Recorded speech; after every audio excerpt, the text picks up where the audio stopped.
kasih, nama saya Grace. Yang mau saya tanyakan dok, kemarin itu baru di salah satu stasiun TV baru membahas mengenai vaksinasi yang mengandung merkuri. Yang salah satunya mengakibatkan autis, mengandung merkuri, vaksinasi yang mengandung merkuri. Bagaimana mengenai hal itu? Apakah terbukti? Dan kemudian di mana sebenarnya kita lebih baik kalau memang itu terbukti melakukan vaksinasi kedua, di mana jadinya? Terima kasih dok. Ya, terima kasih. Isu merkuri ini juga sudah lama ya. Sebetulnya saya ada topik beberapa salah paham tentang vaksinasi. Tapi tidak. Jadi salah satunya adalah merkuri. Merkuri ini intinya begini. Dia akan berbahaya kalau dosisnya besar, kadarnya besar. Tetapi itu pun tergantung jenis merkuri. Kalau yang divaksin itu kan merkuri. Sedangkan yang berbahaya itu metil merkuri. Metil merkuri itu dikeluarkan oleh tubuh. Dia nggak mengendap di dalam. Dan kadar metil merkuri yang ada di vaksin itu jauh lebih rendah dibanding kadar maksimal yang dibolehkan oleh WHO. Itu. Kemudian karena heboh isu merkuri itu, lalu beberapa perusahaan vaksin mengadakan merkuri dalam vaksinnya. Tetapi tidak semua bisa hilang. Beberapa vaksin gabungan, ya, itu ada merkurinya. Untuk apa? Agar efektivitas vaksin tetap terjaga. Nah, ada penelitian. Setelah dihentikan merkuri dalam vaksin itu, bagaimana kejadian autismenya? Ternyata tetap tinggi. Itu ada grafiknya. Jadi Bu, kalau masalah itu, percayalah bahwa sebuah vaksin atau obat itu melalui satu proses namanya good clinical practice. Ya, obat itu ada safety-nya. Ya. Kalau dia nggak safe betul, kan ada tahapannya di tahap hewan coba, kemudian tahap relawan, kemudian tahap orang dewasa, ya. Kemudian tahap bayi-bayi itu. Ada beberapa tahap. Kalau dia nggak aman, pasti ditarik oleh produsennya. Jangan khawatir. Ya, tapi memang mesti datanya ada. Nah, salah satu buktinya misalnya ketika ada vaksin rotavirus generasi pertama, ya, ketika diluncurkan, itu ada yang bayi yang intussusepsi kejadiannya.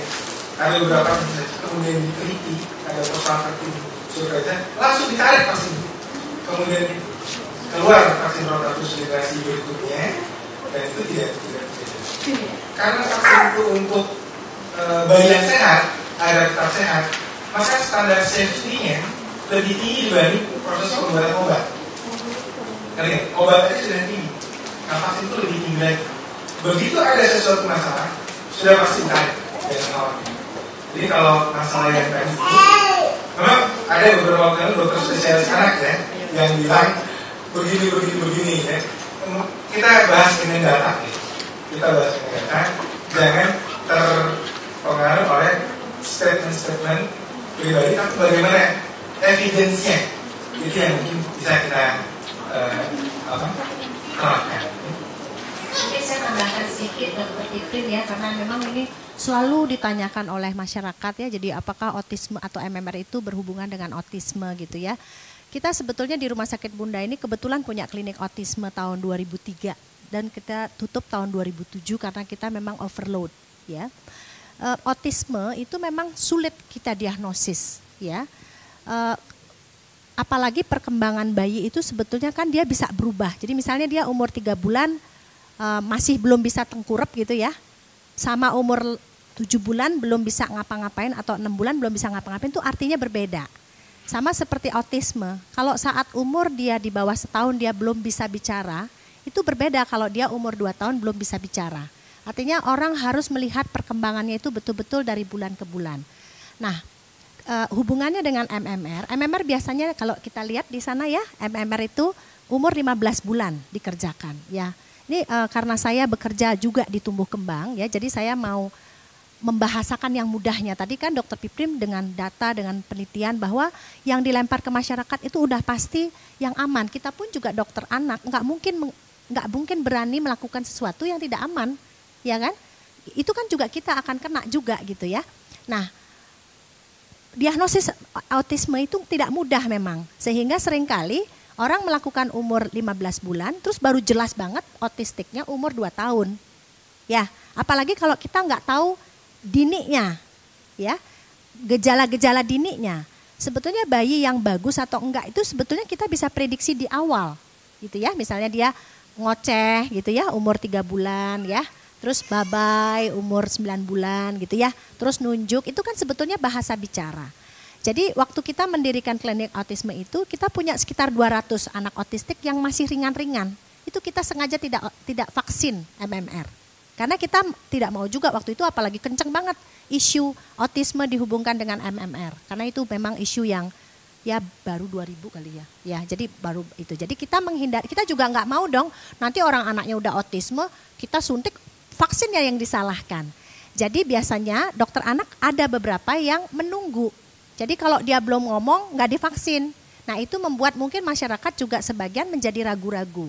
Saya pribadi kebetulan orang yang sangat senang perkembangan. Ya, saya selalu kalau mau tetap ibu punya otoritas bahwa divaksin atau enggak itu otoritasnya di ibu. Kita juga tidak berhak memaksa. Tapi juga kita harus memberikan pengertian. Kapan kita curiga bahwa seorang anak nih mungkin dia akan telat nih bicara, gitu ya.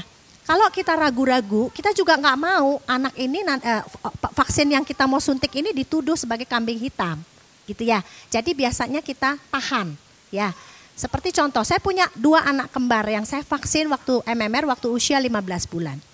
Yang laki itu memang dia nggak bagus perkembangannya, dan saya lihat setelah 18-19 bulan. Tapi tidak yang perempuan. Terus apa yang terjadi dalam pengasuhan? Ternyata memang yang laki ini punya dia gangguan perkembangan, yang kebetulan pola asuhnya yang keliru membuat dia tambah. Memang dia udah ada bakat gitu. Ya, jadi artinya autisme itu, saya kebetulan mengikuti seminar-seminar tentang autisme yang diyakini autisme itu pool genetik. Dia memang secara genetik tapi pool ya, terkumpul dalam satu bayi atau anak itu. Ya, ibu bapaknya sih tidak autistik, tapi kalau dicari-cari rada aneh-aneh juga. Anehnya tuh bukan autistik ya.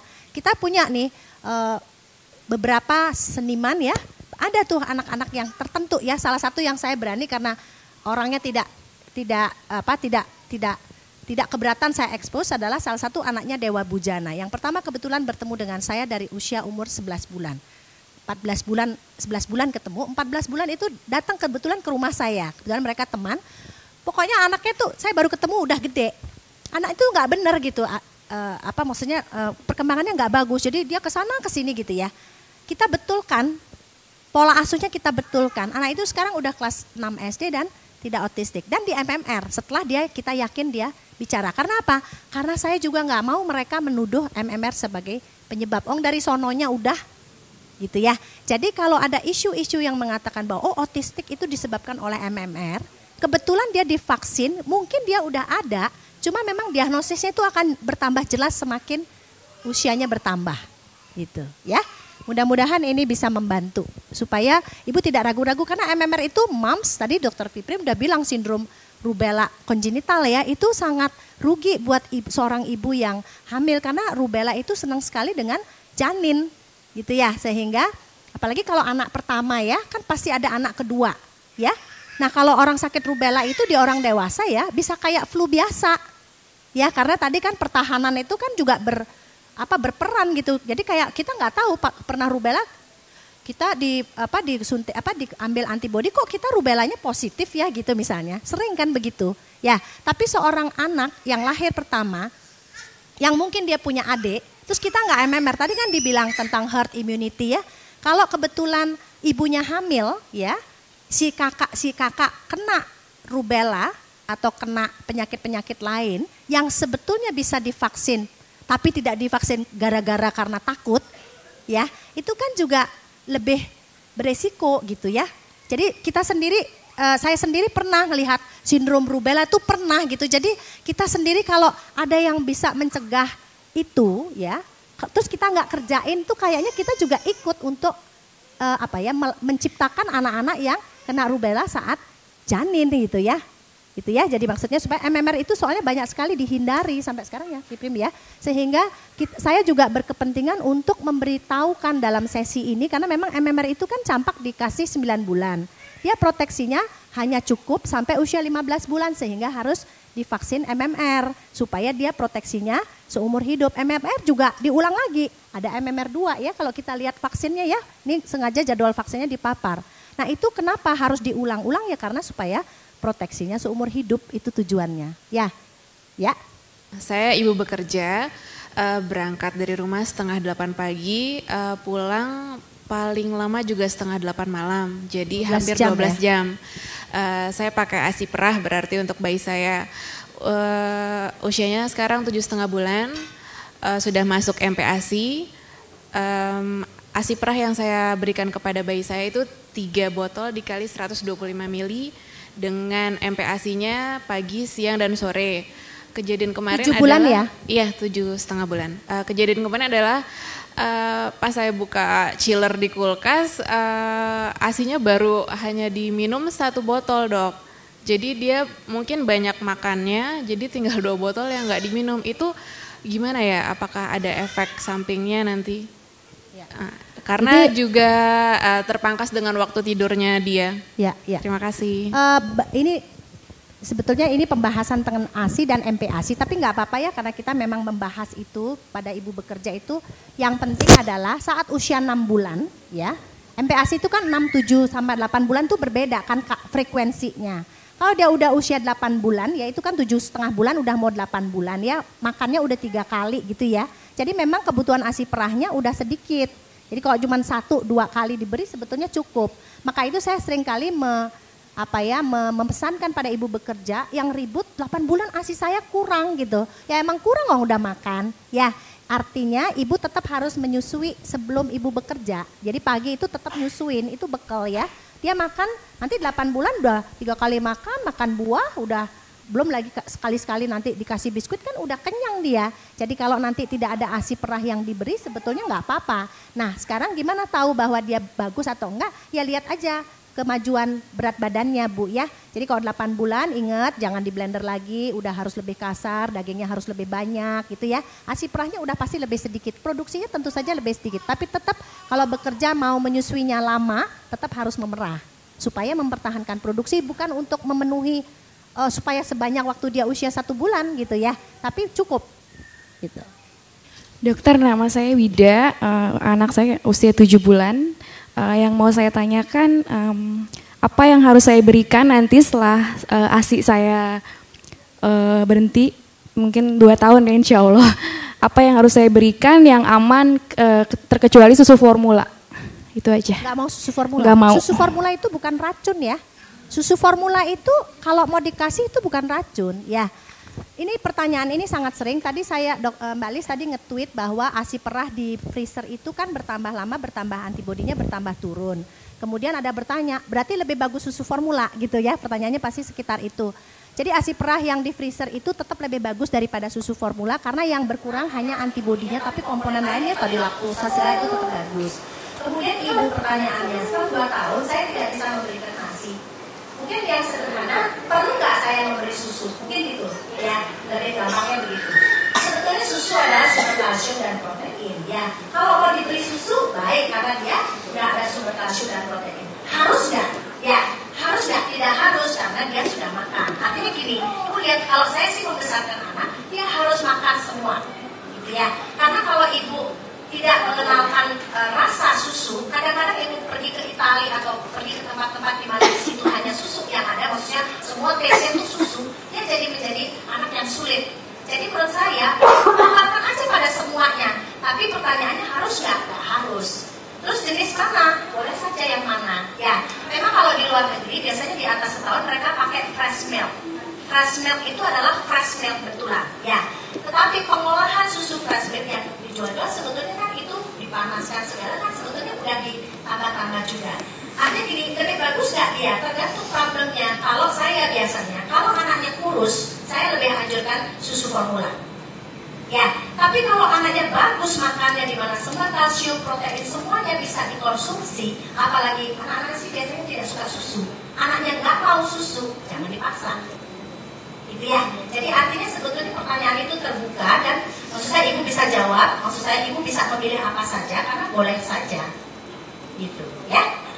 Dokter, nama saya Desi. Maaf saya kerja di Prodia, tapi saya orang kesehatan tapi benar-benar terbuka sekali. Baru sekali ini saya ikut parenting class. Pertanyaan saya udah 6,5 bulan, saya udah masuk ke MPASI. Tadi saya mau bertanya, ternyata benar ya, ASI akan terus menurun ketika MPASI sudah masuk. Karena itu harus makan, walaupun dia banyak ASINya ada yang berliter-liter, tetap harus makan 6 bulan. Ya. Pertanyaan saya, teman-teman suka ngasih kegalauan gitu kan. 6,5 bulan udah kelamaan tuh ASINya, coba kenalkan formula. Nanti takutnya ketika sudah saatnya dikasih formula, anaknya menolak formula. Padahal terus terang ASI saya lumayan banyak, jadi masih cukup banyak. Dia minum ASI masih oke gitu kan. Yang kedua saya bertanya sama ini soal vaksin. Dokter Piprim. Dokter Piprim, anak saya vaksin DPT, saya cukup ibu yang cukup galau kalau anak saya demam. Jadi saya kasih DPT yang tidak demam. Tapi ketika DPT pertama, dia malah demam. Itu bagaimana? Apakah baik atau gimana? Itu saja, terima kasih. Pertanyaan tentang ini sebetulnya banyak juga. Jadi menganggap bahwa kalau udah di atas 6 bulan, bahkan ada yang bilang di atas 1 tahun ASI itu jelek. Sebetulnya komposisinya tetap bagus, kualitasnya tetap bagus, tapi kebutuhan anak itu tidak dicukupi oleh ASI saja gitu. Karena kan dia perlu kebutuhan untuk serat, kebutuhan protein yang lebih banyak, kebutuhan kalori, kebutuhan zat besi, kebutuhan semua jenis mineral atau mikronutrien yang tidak bisa dipenuhi hanya oleh ASI. Tetapi bagus ya, tetap bagus, apalagi baru 6 bulan. Ya, saya malah selalu tawar-menawar dengan ibu-ibu yang mau menyusui hanya 6 bulan. Saya selalu memperlihatkan bahwa kejadian sakit pada bayi atau anak itu biasanya di bawah 2-3 tahun. Ya, kalau kita menyusui di samping untuk bonding ya, itu kita punya sistem atau kekebalan yang bisa melindungi anak, apalagi kalau anaknya tidak mau makan apa-apa, biasanya selain menyusui, ya kita cukup tenang untuk membiarkan anak itu tetap di rumah gitu.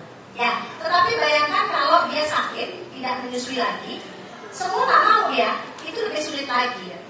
Gitu ya. Jadi tetap perlu meneruskan ASI bahkan kalau bisa sampai 2 tahun ya. Kalau mau tawar-menawar 1,5 tahun, karena biasa 1,5 tahun ibu biasanya akan hamil lagi, sering kali ya. Tapi bagus-bagus kalau lepas dulu 2 tahun, gitu ya. Maka anak itu pada perlindungan yang aman.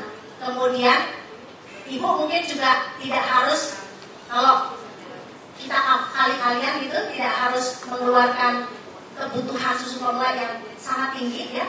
Susu formula yang paling murah itu kalau saya tidak salah itu sekitar 70.000. Dan anak-anak itu mungkin sekitar 2 kaleng itu 2 hari atau 3 hari habis.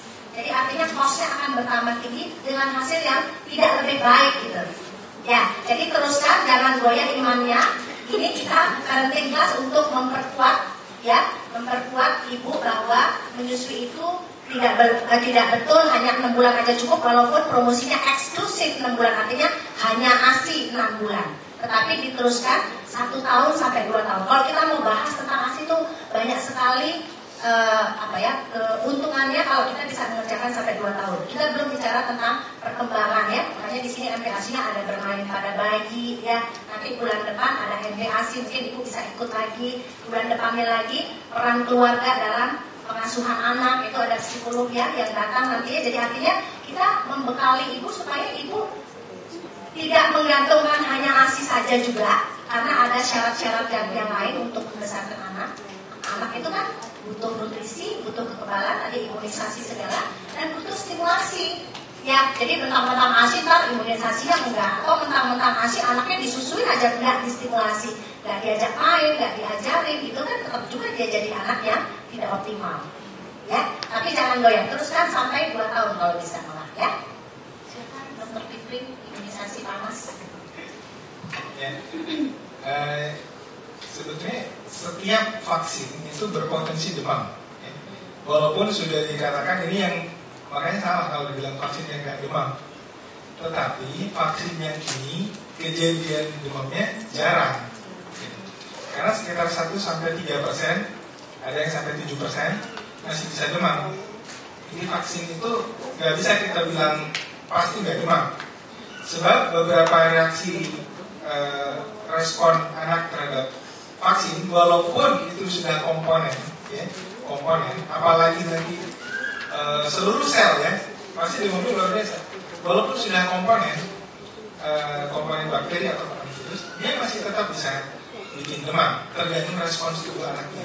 Bagus yang mana? Kita tidak bisa menilai bagus atau tidaknya reaksi vaksin gara-gara demam atau tidak. Karena demam itu suatu hal yang lain dibanding dengan efektivitas vaksinnya. Jadi kan ada yang bilang, ya udah bagusnya demam, karena kalau demam udah pasti vaksinnya bekerja. Yang nggak demam juga vaksin tetap bekerja. Karena pada vaksin-vaksin yang tidak terjadi demam, itu memang komponen yang bikin demamnya dibuang. Tapi kalau masih bisa demam, ya bisa saja. Kita nggak tahu apa yang terjadi, tetapi mungkin respons anak itu agak sedikit lebih berlebihan, sehingga dia tetap memproduksi demam pada anak. Kebetulan saya termasuk ibu yang galau juga ya untuk masalah vaksin kemarin seperti itu. Saya baru vaksin anak saya yang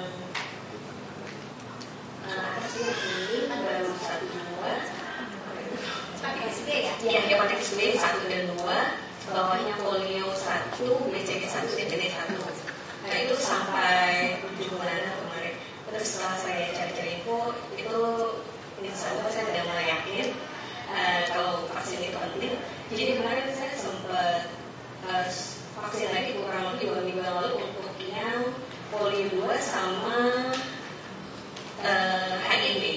Itu masih bisa dikejar nggak ya dok? Iya, langsung. Selamat kembali vaksinasi. Saya paling senang ibu-ibu ini. Di tempat praktik saya juga begitu. Ada yang ibu-ibu malu-malu gitu ya. Ternyata ibunya ingin anaknya diimunisasi, bapaknya menolak. Itu begitu. Akhirnya ngobrol-ngobrol, ini nih nggak tahu nih bapaknya gitu ya. Terus setelah kita jelaskan bagian lewat, nanti ibu hubungannya dengan catch up imunisasi, ya. Sebetulnya ibu bisa download ya catch up immunization schedule, di googling aja, nanti keluar. Nah prinsipnya adalah memang ada beberapa vaksin yang bisa diberikan dan ada yang tidak bisa diberikan.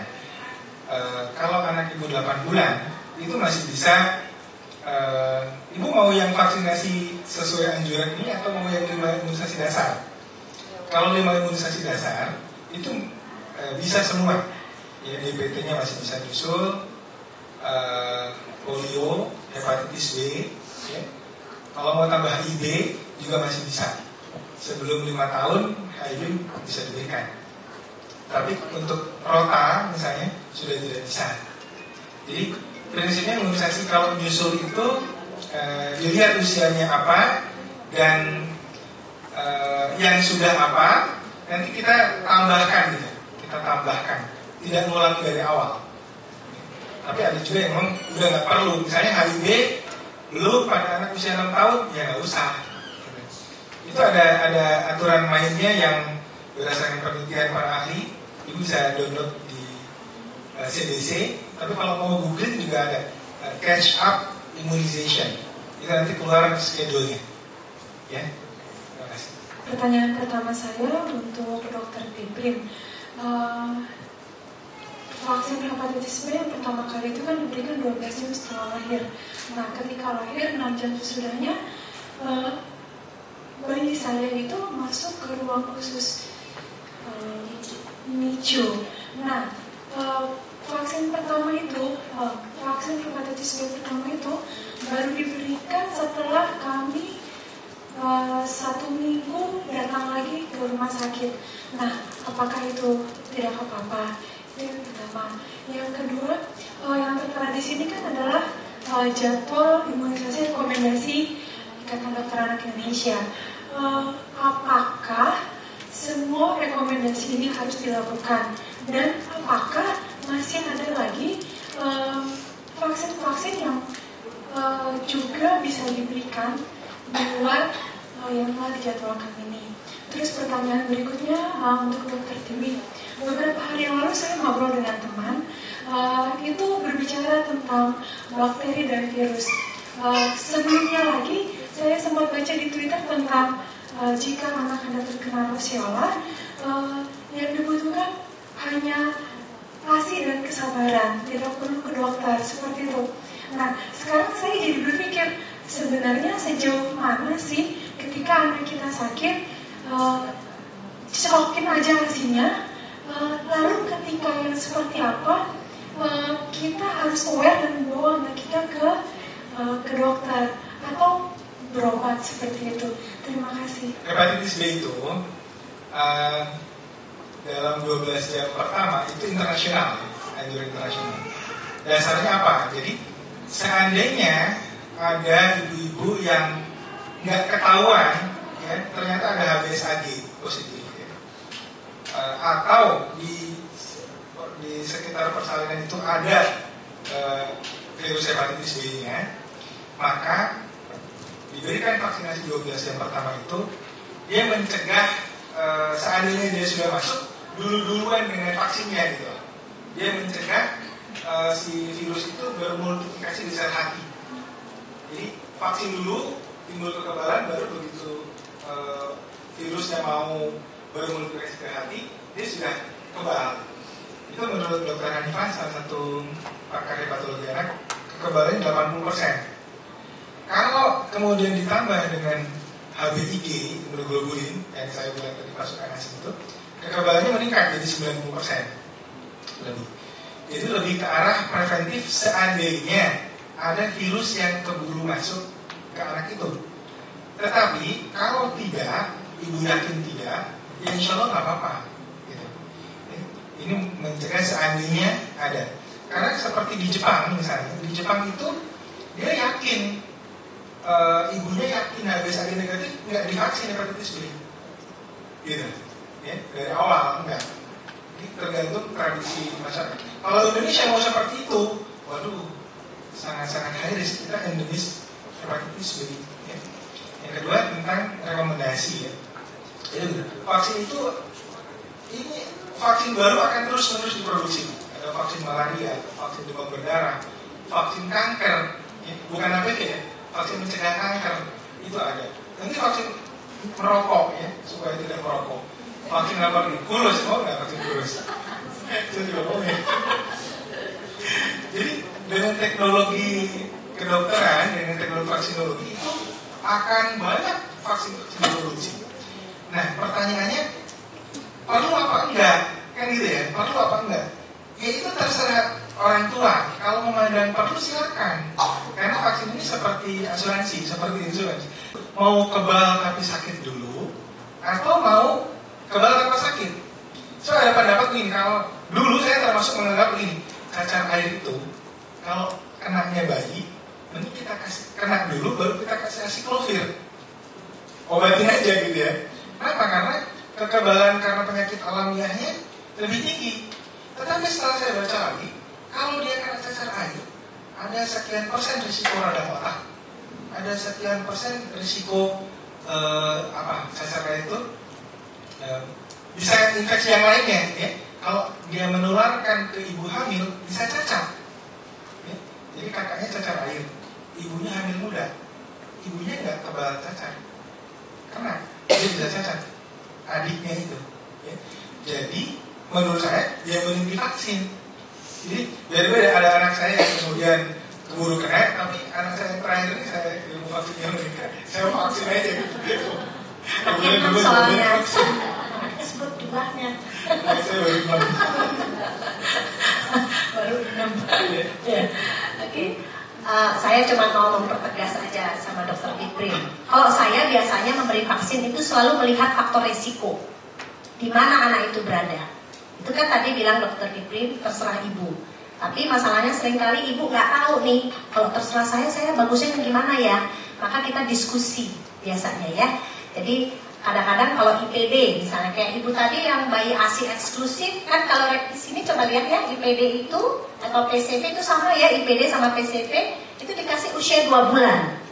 Ya, usia 2 bulan. Kemudian di situ ada DPT, ada HIV, ada banyak tuh di usia 2 bulan, ya. Sehingga biasanya saya nih kalau yang bayi-bayi ASI eksklusif ya, kebetulan banget tadi pertanyaannya sama-sama ya yang Ibu tadi bertanya kapan kita ke dokter. Saya melatih pasien saya untuk tidak ke dokter cepat-cepat karena saya banyak sekali yang bayi ASI. Ya, pekerjaan saya di awal sangat sulit. 1 bulan pertama itu ada yang ibu tiap 2 hari sekali saya suruh datang supaya dia berat badannya bagus. Tapi setelah dia bagus berat badannya, saya marahin kalau datangnya sakitnya ringan-ringan. Ya, makanya saya bikin website, saya bikin Twitter, saya bikin buku sebetulnya. Saya mau yang datang itu yang perlu. Tapi kalau ibu nggak tahu bahwa dia tuh bagus atau enggak ya, lebih bagus datang. Karena saya juga banyak juga menerima bayi-bayi yang ibunya terlalu confidence, datangnya flu-flu biasa tuh jadi radang paru. Ya, jadi artinya sensitivity ibu untuk tahu ini cepat datang atau enggak itu harus tajam, gitu ya.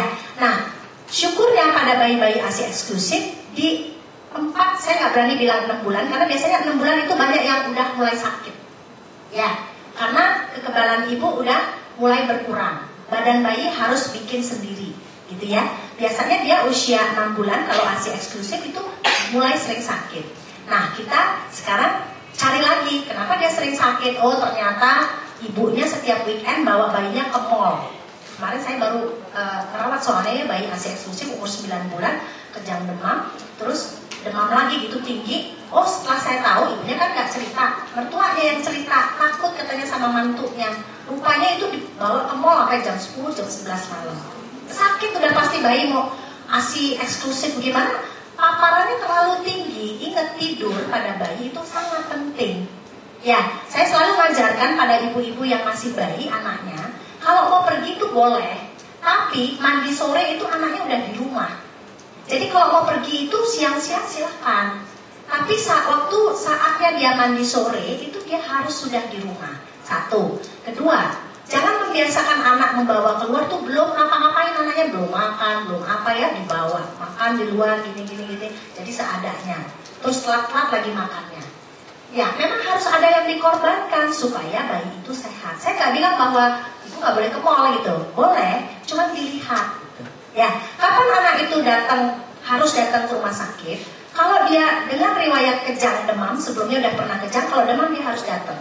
Karena kita harus ajarin cara supaya dia tidak kejang. Biasanya kejang demam itu terjadi di 24 jam pertama biasanya. Ya, kalau bayi itu bayi yang seperti ibu tadi, bayi alergi, itu kan bayi alergi itu pasti bayi alergi kalau datang ke tempat saya 3 bulan, saya tanyain pasti dia punya risiko alergi. Biasanya saya ajarin ibunya. Kalau ibunya bayinya udah mulai hacing-hacing atau bapaknya udah sakit nih, dia belum sakit nih, bayi ASI nih ya. Saya biasanya ajarkan ibunya untuk berpantang. Ya.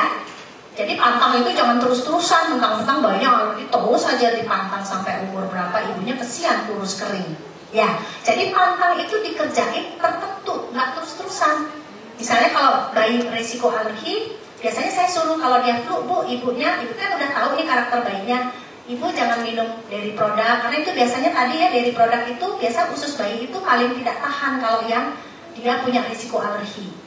Nah, syukurnya kalau saya ajarin begitu tuh jarang bayi itu datang ke tempat saya. Tapi sekali lagi saya nggak berani kasih kunci bahwa ibu nggak usah datang karena semua akan baik-baik saja. Saya nggak berani kasih begitu. Khusus untuk pasien yang saya lihat dari awal, biasanya saya udah edukasi. Ya, tetapi kalau cuma bersin aja udah ke dokter ngantri 2-3 jam. Belum lagi malam lagi dokternya. Pulang sakit dia tambah. Jadi saya biasanya kalau bayi-bayi itu lihat, kan nggak usah ibu baru 37,8 jam 1 pagi ibu datang ke emergency misalnya. Ya, jadi ibu pelajari hal-hal apa yang ibu harus bisa kerjakan kalau anaknya misalnya demam-demam sedikit misalnya ya. Saya sering kalau di Twitter susuin terus. Kalau ada udah mengganggu anaknya, datanglah ke dokter. Mengganggu misalnya dia nggak bisa tidur. Kalau waktunya netek dia nggak bisa netek. Padahal netek itu kan senjata juga gitu ya. Kalau dia masih bisa nyusu, biasanya sih pasti dia tidak sesek. Kalau dia nggak bisa nyusu, itu masih dia nggak nyaman. Datanglah ke dokter, gitu ya. Kalau diare misalnya, saya selalu kasih kunci. Kalau datang kan, kalau pertama mungkin belum pengalaman. Misalnya diare datang nih, saya ajarin kapan harus datang. Jadi artinya ibu sendiri harus membekali pengetahuan yang cukup supaya ibu tahu bahwa ibu bisa menjadi dokter terbaik buat anaknya. Tapi syaratnya satu, ibu harus pengetahuannya cukup, gitu ya. Tapi kalau ibu misalnya cuma senjatanya nggak ada gitu, jadi ibu bolak-balik akan ke dokter dan itu tidak lebih bagus saya bilang. Ya, jadi saya selalu mengatakan bahwa ibu adalah dokter terbaik untuk anak, tetapi bekalnya harus cukup, pengetahuan praktisnya harus cukup, tahu emergency anak kapan dia harus pergi. Kemudian pertanyaan tentang rosiola. Rosiola itu biasanya penyebabnya kan viral. Jadi setelah dia demam naik turun terus baru keluar rash. Kalau gitu biasanya saya seringkali bilang, nomor HP saya itu semua ada di pasien yang saya tangani. Jadi mereka biasanya akan report, ya, demam turun terus keluar merah. Saya bilang, nggak usah datang, mandiin saja. Katanya masih bisa kan? Atau makannya masih bisa kan? Lanjutkan. Tapi kalau kita nggak tahu itu rosiola, datang. Nanti dia campak Jerman atau yang lain, gitu ya. Jadi selama kita belum tahu bahwa ini safe nggak untuk tidak datang, ya datang. Tapi dalam kita datang, ya, ibu kan akan dibekali pengetahuan. Saya diagnosis ini bu ini, ciri-cirinya apa nih dok? Gini. Kapan saya harus kembali lagi? Saya misalnya ISPA, infeksi saluran pernapasan atas. Dia boleh sakit 7 hari.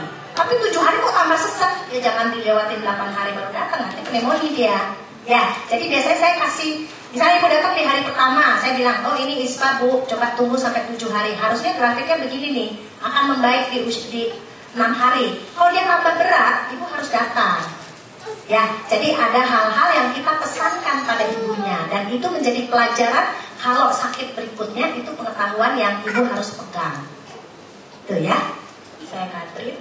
Begini dok, bayi saya ini 1 bulan 7 hari. Siang udah datang. Pengalaman anak pertama saya ASI eksklusif dan menyusui sampai 21 bulan karena perlu hamil ya dok.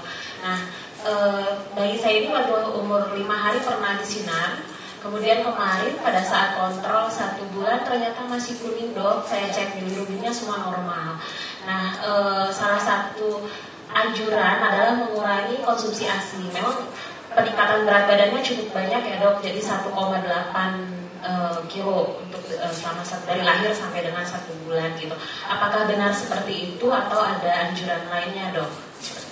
Itu yang ditanyakan ibu sering terjadi dan ditanyakan oleh pasien maupun teman-teman ya. Ada 2 penyebab kuning. Satu yang namanya breastfeeding jaundice. Jadi memang ASI-nya kurang. Ya, di awal biasanya ya, hari ketiga biasanya kuning pada bayi-bayi ASI. Itu semua bayi ASI begitu. Karena apa? Produksi ASI belum banyak, berat badan masih turun. Tapi seperti anak ibu, seperti bayi ibu, itu namanya breast milk jaundice, kuning, tetapi karena ASI. Di dalam ASI itu ada unsur tertentu yang namanya prekandiol ya, yang mengganggu proses pengikatan si kuning ini untuk dikeluarkan melalui pipis dan pup. Ya, jadi seperti itu tidak usah mengurangi ASI.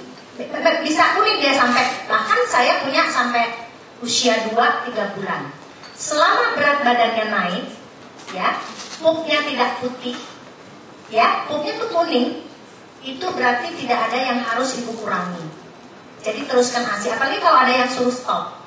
Ya, tetapi kalau dan tidak usah bolak-balik cek bilirubin, kesian bayinya. Ya, tapi beberapa kasus suka kuning banget dia. Ya, kuning sekali dia ya. Sehingga kita perlu ini kuningnya benar karena ASI. Ya. Jadi kita boleh nih untuk diagnostik. Ya. Stop dulu ASI-nya, diganti formula, turun nggak dia kuningnya? Ya, tapi saya pribadi tidak pernah menganjurkan yang kedua.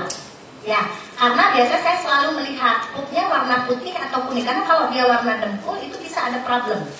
Ya, tapi kalau dia warnanya kuning, berat badannya bagus, kalau ditunggu bilirubin itu akan turun sendiri. Ya, anak saya kan baru 4 bulan. Kan direkomendasi dari itu ada yang namanya suplemen zat besi itu kan.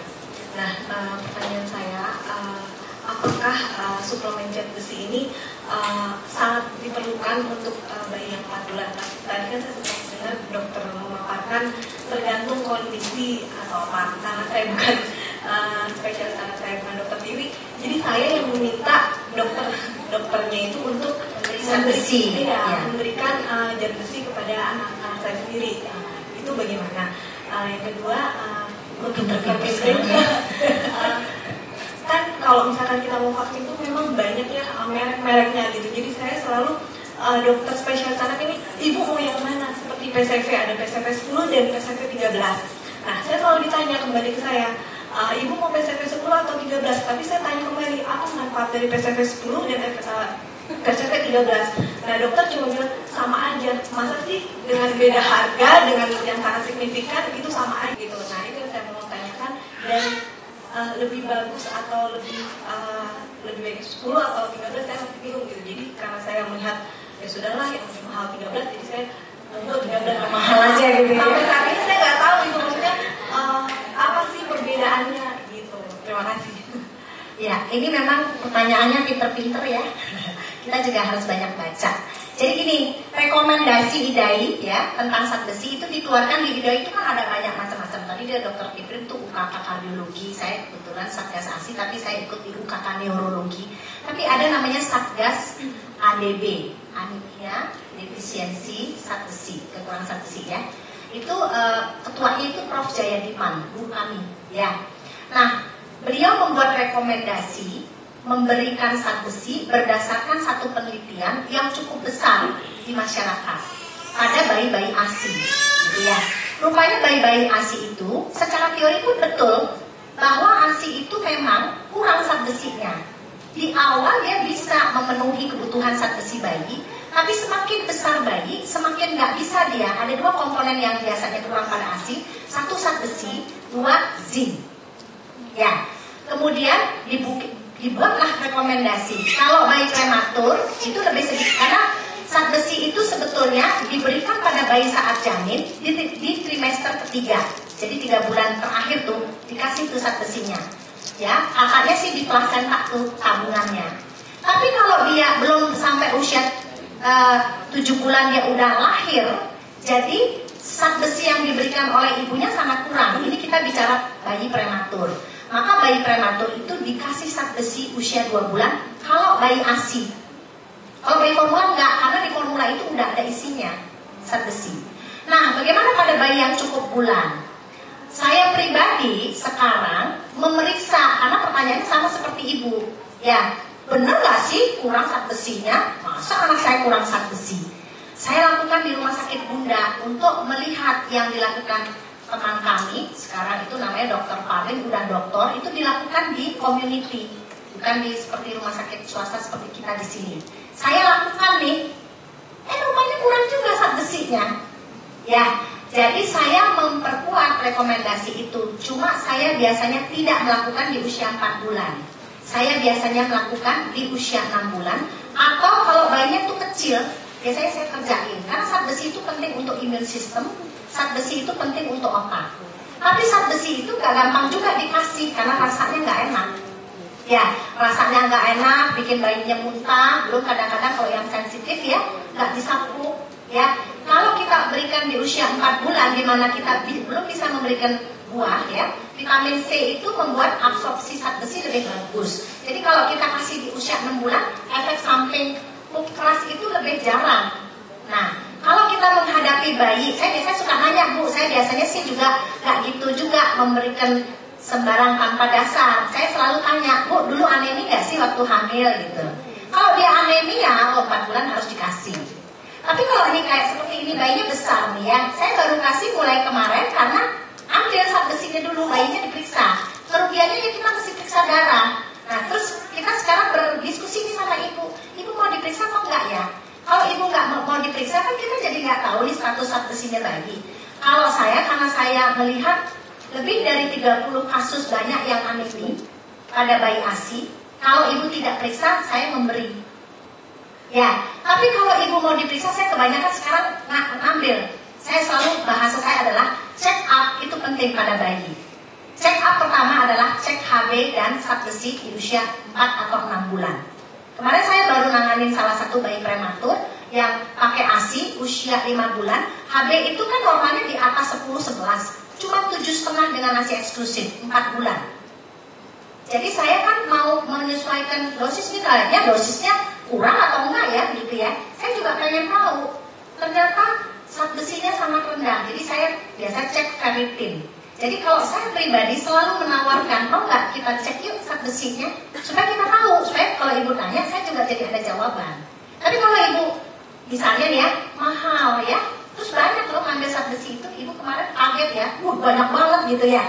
Ini Prodia ada di sini nih, ya. Jadi kita lagi minta supaya Prodia bisa ngambil kayak bayi baru lahir yang cuma pakai kapiler itu, apa pipet yang kecil itu dari tumit ya.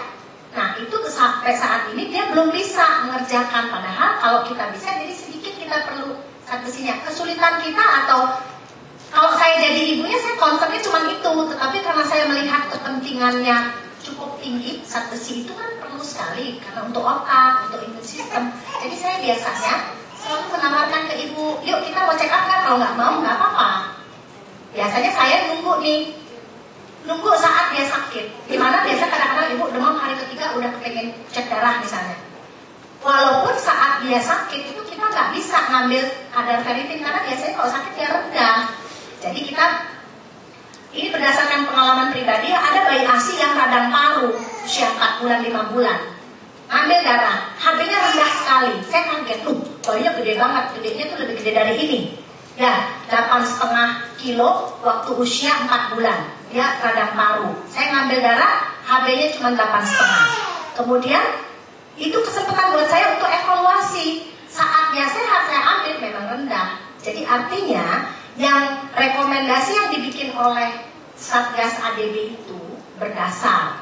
Tapi kita menghadapi masyarakat yang pinter, masyarakat yang mampu, yang perlu bukti. Maka kita berdiskusi, perlu nggak kita ngambil? Kalau perlu ya kita ambil, gitu ya. Tapi memang Bu, kalau ibu minta, saya minta gitu, kan dok, ada concernnya pemberian zat besi. Karena zat besi itu tidak boleh diberikan kalau anaknya sakit kronis. Misalnya dia TBC, sedang infeksi kencing, itu nggak boleh. Karena dia akan menjadi racun lagi. Ya, jadi kalau dia sakit berat atau sakit infeksi kronik, zat besi itu juga dipakai oleh kuman.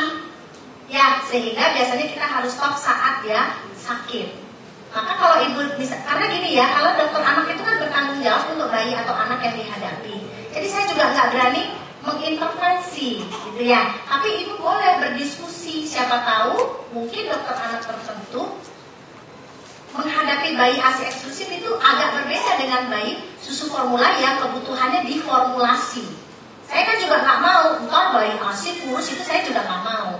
Tetap bayi ASI itu harus segemuk bayi yang mendapat susu formula. Kalau saya selalu melihat itu supaya bayinya ASI, tapi kurus nih, ya ASI-nya kita bagusin. Atau misalnya bayi ASI tapi kok pucet ya, kasih suplementasi zat besi.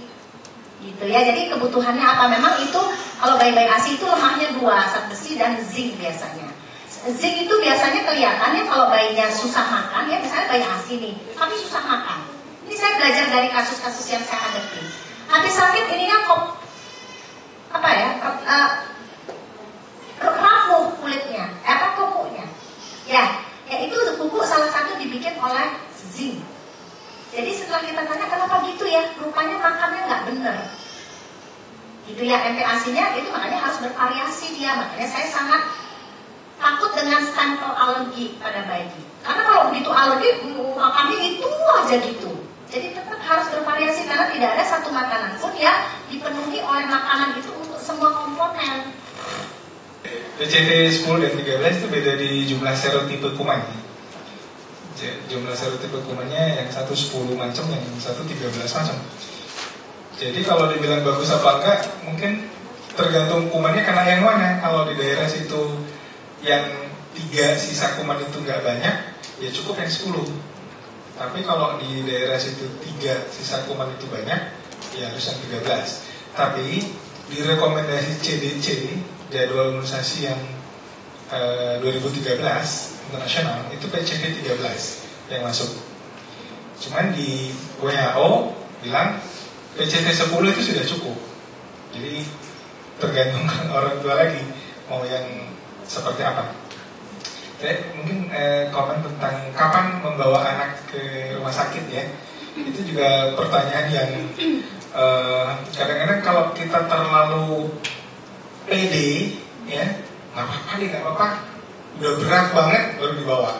Tapi kalau terlalu panikan, itu baru demam tadi sore, malamnya udah ke dokter, gitu ya. Itu juga biasanya sih dimarahin juga. Ngapain anaknya dibawa ngantri 3 jam, demamnya baru tadi sore, padahal anaknya masih aktif gitu ya. Ini juga ibu mungkin mesti banyak belajar juga mengenali tanda-tanda kegawatan pada anak. Ya. Jadi saya setuju dengan dokter Tini, bayi itu kan kerjanya minum, ya. Kalau dia minumnya masih kuat, biasanya sih kita tenang-tenang aja. Tetapi ada juga bahayanya, misalnya bayi-bayi muda 1 bulan 2 bulan, ketika dia demam, itu biasanya serius. Ini kalau bayi udah umur 4 bulan, 5 bulan, 6 bulan, demam sih oke, tapi kalau bayi baru lahir umur 3 minggu misalnya sudah demam tinggi, nggak mau minum, nah itu biasanya serius. Jadi tergantung juga ke kondisinya. Ini ada beberapa patokan yang bisa diinginkan. Hanya saya ingin juga ingatkan, jangan berlaku ekstrim. Ya, ekstrim itu artinya ada beberapa teman yang misalnya common cold itu nggak perlu obat sama sekali, misalnya gitu ya. Ya nggak gitu juga. Kalau anaknya kemudian terganggu tidurnya, nggak bisa tidur sama sekali dan punya dasar alergi, pada tempat yang kita beri antihistamin misalnya. Ya, senior saya Dr. Zaki Udin pernah mengeluh, ini gara-gara ada pendapat common cold itu udah deh nggak usah obat sama sekali, padahal dia ada dasar alerginya. Ya, seperti ini juga bisa jadi bahaya, ya. Jadi mungkin dijauhi aja sikap ekstrim-ekstriman. Satu lagi, begini, standar internasional itu juga nggak selalu berlaku untuk di Indonesia. Misalnya rekomendasi zat besi, kita beda kondisinya dengan Amerika. Ya, makanya tadi kalau dari penelitian komunitas yang dilakukan oleh para senior kita seperti itu, mungkin nanti ada dokter yang ini mengatakan nggak perlu deh zat besi buat apa? Di Amerika nggak begitu, itu Amerika misalnya gitu ya. Jadi ada beberapa ini yang ada nilai muatan lokal yang juga kita mesti perhatikan juga, ya. Jadi jangan semua tergantung sama dengan luar negeri karena berbeda, ya. Terima kasih. Ini anak saya 4 bulan. Ya. Terus saya mau tahu ini masih kekurangan zat besi atau enggak. Nah itu sebelum cek lab, ada nggak apa sih ciri-ciri yang bisa kita lihat secara kasat mata? Kepada dokter Priprim, sebenarnya vaksin apa aja sih yang menggunakan tripsin babi itu? Apa semuanya atau gimana? Justru karena zat besi kurang itu nggak ada gejalanya, maka diambil darah. Ya, kalau dia udah pucet, biasanya udah bawa kayak kemarin saya itu yang prematur itu kok pucet ya, saya ambil, udah 7,5, jauh banget, gitu ya. Justru karena dia seperti ibu ini ya, padahal bayinya kan bagus banget nih, rupanya cadangan zat besinya udah mulai sedikit. Ya, nah kita berharap kita ngasih makan, waktu kita ngasih makan, ya kan nanti ada kaldu ayam, daging ayam, kaldu sapi, daging sapi, ati itu kita memberi. Tapi itu pun tidak cukup untuk memenuhi kebutuhan dia karena harus banyak. Ya, nanti kalau ente ASI itu salah satu topik ya. Jadi misalnya dia berat badannya 7 kilo ya, 7,5. Dia perlu misalnya 7 sampai 10 mg zat besi ya. Di 100 gram daging sapi itu paling tinggi zat besinya. Itu cuma 2 mg zat besinya. Nah ini suruh anak makan 400 gram supaya dapat 1 stick 1 kilo itu suruh, kan nggak mungkin 1 hari. Ya, jadi berdasarkan itu saya biasanya sih yaitu pilihannya. Kalau ibu nggak mau dicek darah, lebih bagus kasih zat besi. Tapi kalau dengan kita memberi terus ada efek samping ya, misalnya itu tadi saya punya bayi yang sangat sensitif dikasih zat besi itu dia nggak bisa tidur. Ya, itu kan kita harus yakin bahwa dia perlu atau nggak perlu. Kalau dia perlu, kita carikan zat besi yang bukan itu misalnya, gitu ya. Jadi kalau misalnya ibu pengen tahu 4-5 bulan sebetulnya boleh. Saya biasanya secara general melakukan di antara 5 sampai 6 bulan. Saya lihat bayi biasanya, kalau bayinya gede tuh saya biasanya agak belakang. Biasanya sih cocok prediksi saya. Tapi kalau misalnya bayinya kecil gitu ya, saya harus mengevaluasi atau ya tuh kasih aja nanti waktu 6 bulan kita evaluasi. Karena yang kita berikan itu dosisnya dibandingkan kebutuhannya itu sebetulnya dosis pencegahan.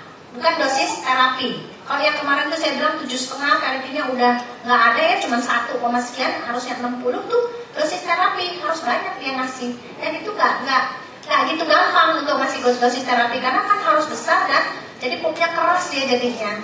Jadi bayinya jadi kasihan gitu. Jadi saya lebih senang kita bicara pencegahan. Saya lebih senang ya tadi bicara tentang preventif itu jauh lebih energi kita lebih sedikit yang terbuang dengan hasil yang bagus sih. Tentang vaksin yang dalam proses pembuatannya menggunakan tripsin dari babi. Itu ada polio injeksi. Jadi seperti yang merek Pediasel atau kalau di yang satu lagi Infantrik IPV HIB. Kemudian rotavirus, baik rotatek maupun rotarik. Kemudian meningitis, yang meningitis itu gamma H, meningokok. Itu aja. Yang lain-lain itu nggak pakai. Nah, ini mungkin perlu diketahui. Masalahnya adalah beda pemahaman fikih antara Majelis Ulama Indonesia dengan Majelis Ulama Eropa atau Saudi. Kalau yang tadi saya jelaskan di Majelis Ulama Eropa atau Saudi, dia menganut konsep yang penting itu keadaan akhir. Jadi ketika di akhirnya tidak ada alasan untuk mengharamkan vaksin itu, ya nggak haram. Kenapa harus diharapkan? Nggak ada lagi zat babinya. Itu yang Eropa. Itu yang dikatakan yang istihalah. Zat itu berubah dari zat haram menjadi zat halal. Seperti nasi, itu kalau dimakan kemudian jadi tinja, yang tadinya halal jadi halal. Demikian pula sebaliknya. Nah, jadi kalau menurut Majelis Ulama Eropa maupun Saudi, itu yang penting produk akhir. Seperti air minum PDAM itu di hulunya sana campur dengan bangkai babi, bangkai anjing segala macam ya. Di hilirnya bersih. Ya. Tetapi problemnya kita adalah di Majelis Ulama kita, Majelis Ulama Indonesia, itu menganut bagaimana di hulunya. Ya. Mereka bilang kalau dari awal memang sudah bercampur dengan tripsin babi, kesananya pun bagaimana dibagi bersihnya nggak bakal bersih. Gitu. Ini perbedaan pemahaman fikih. Karena mazhab Syafi'i memang di mazhab Syafi'i tidak dikenal istihara atau istihar. Istihar kenapa? Tapi istihar itu nggak ada. Jadi yang penting hulunya. Tapi di mazhab ulama-ulama Eropa yang penting hilirnya. Gitu. Sebagai perbandingan begitu.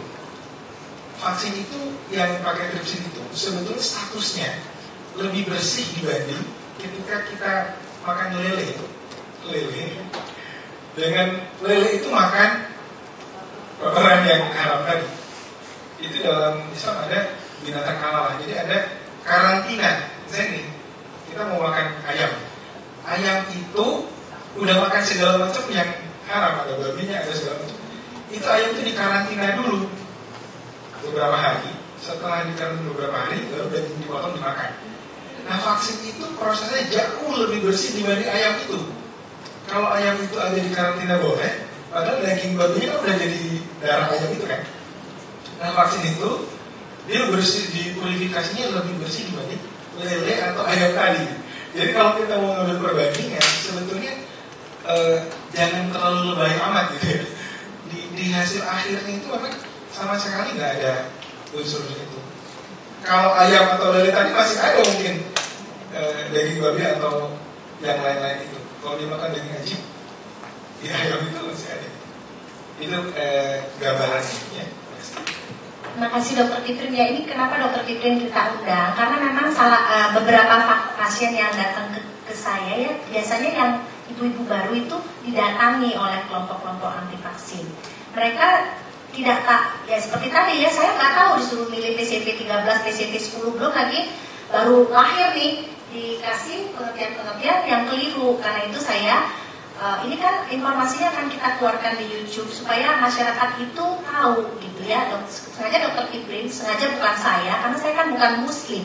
Ya, Dokter Iprim ini Muslim, walaupun beliau, karena ilmu vaksinasi itu semua dokter anak harus tahu. Jadi bukan harus harus orang imunisasi gitu ya. Semua dokter anak harus tahu. Tapi karena ini menyangkut tentang agama dan Indonesia ini kan kalau udah salah sangat sensitif. Itu harus orang yang betul-betul mengerti. Ya, jadi saya minta dokter Iprim sini karena di rumah sakit kita juga sudah beberapa ada gitu ya, nggak mau divaksin nanti datang cuman evaluasi berat badan aja gitu ya. Jadi itu kan sangat merugikan bayi itu.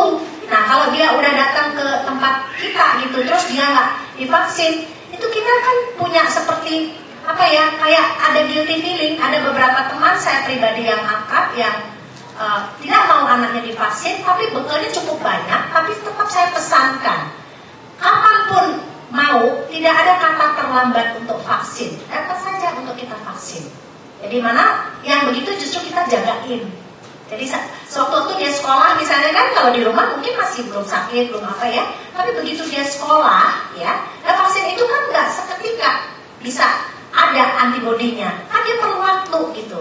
Ya, jadi saya selalu berpesan pada orang-orang yang saat ini belum siap, kapanpun mau vaksin, lakukan. Seperti ibu tadi, udah 8 bulan terus sekarang mau catch up, kapanpun tidak ada kata terlambat. Karena kan tadi ada memori gitu ya. Apalagi kalau hepatitis B kita bisa ukur. Misalnya kita ragu-ragu nih telatnya udah setahun ya, saya pernah menerima telatnya udah setahun hepatitis B-nya, udah tinggal yang ketiga. Saya terus hepatitis ketiga, terus saya cek antibodinya. Ya, terus ternyata titernya masih ada, berarti memori, daya ingat selnya dia di dalam itu cukup untuk memproduksi antibodi. Jadi kita sudahi ini 3 kali, yang tadi terlambat dianggap. Tapi vaksin lain kan kita nggak tahu. Kemarin ada yang DPT waktu umur 2-3 bulan, tapi dia datang, dan itu nggak vaksin-vaksin, datang lagi umur 7 tahun. Ya kita susah ya. Jadi kalau vaksin itu kan prinsipnya lebih boleh, kurang jangan. Nah kalau prinsipnya begitu, saya lebih menganjurkan kalau terlambatnya udah terlalu lama, kalau ibu tidak keberatan dengan uang, karena ini kan kita bicara kesehatan, ya kita ulang vaksinnya. Kalau udah 2 bulan terus 7 tahun dia datang, ya kita mulai dari imunisasi dasar jadinya. Cuman yang hepatitis B kebetulan kan bisa diukur. Jadi saya bilang oke, kita vaksin terus habis itu kita, karena kan ibunya mau bukti, cuman itu yang bisa kita buktikan, yang lain nggak bisa.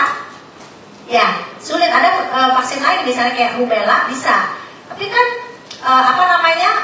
kalau dia udah belum pernah terpapar kan bukan hanya rubella, ada gondongan, ada campak. Itu kita nggak bisa cek antibodinya. Jadi kalau kita udah lama banget ya kita vaksin ulang saja.